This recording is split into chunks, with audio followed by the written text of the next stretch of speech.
Zona e Konispolit ka diku te 1000 fermer, 1000 hektar tokë të mbjella me mandarina, diku te 1 milion pemë, të cilat japin një prodhim sezonal mbi 60.000 ton.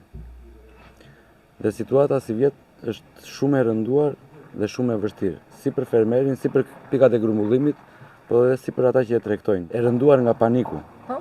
Nga prodhimi jemi në një super prodhim me super cilësi, të cili nuk po dim ku do ta çojmë si vjet.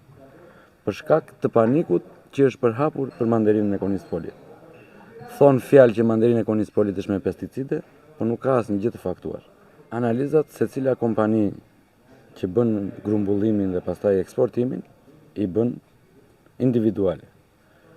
Unë për shembull kam 5 vjet që nuk grumbulloj pa analiza. Kam një bashkëpunim shumë të mirë me marketet Lidl në Europë. Ata vinë, marrin mostrat në çdo parcel, në çdo fermer, bëjnë analizën dhe në bazë të analizës bëjnë tërheqjen e produktit. Deri sot unë kam bërë mbi 100 analiza për si vjet dhe të gjitha janë të përkryera. Të vi shtetit i bëj vetë analizat, të gjithë. Dhe kush është që ka përdorur atë preparat, vëri shirit i parcelës, prija frutin idhja në shesh, mos të jetë në treg edhe të vazhdojmë punën këta tjerët, se nuk ka kusur që të digjet 999 për 1.